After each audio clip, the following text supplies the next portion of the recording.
मेहनती और ईमानदारी नौजवान बहुत कमाना चाहता था, क्योंकि वह गरीब था और बदहाली में जी रहा था।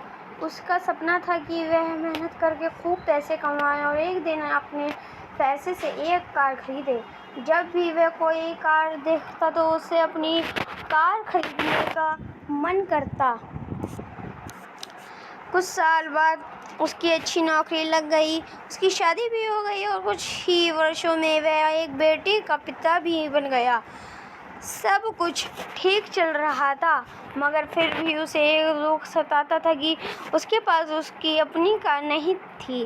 धीरे धीरे उसने पैसे जोड़कर एक कार खरीद ली। कार खरीदने का उसका सपना पूरा हो चुका था और इससे वह बहुत खुश था। वह कार की बहुत अच्छी तरह देखभाल करता था और उससे शान से घूमता था।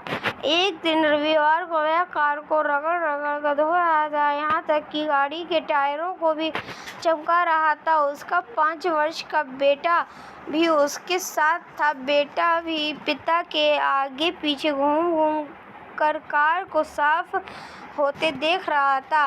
कार धोते धोते अचानक उस आदमी ने देखा कि उसका बेटा कार के बोनट पर किसी चीज़ से खुरच खुरच कर कुछ लिख रहा है। यह देखते ही उसे बहुत गुस्सा आया। वह अपने बेटे को पीटने लगा। उसने उसे इतनी ज़ोर से पीटा कि बेटे के हाथ की एक उंगली ही टूट गई।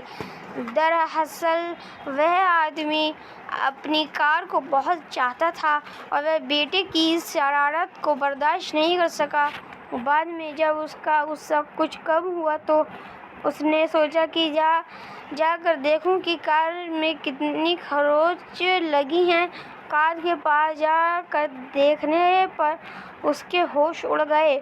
उसे खुद पर बहुत गुस्सा आ रहा था। वह फूट फूट कर रोने लगा। कार पर उसके बेटे ने खुरच कर लिखा था, पापा आई लव यू। यह कहानी हमें यह सिखाती है कि किसी के बारे में कोई गलत राय रखने से पहले या गलत फैसला लेने से पहले हमें ये ज़रूर सोचना चाहिए कि उस व्यक्ति ने वह काम किस नीयत से किया है।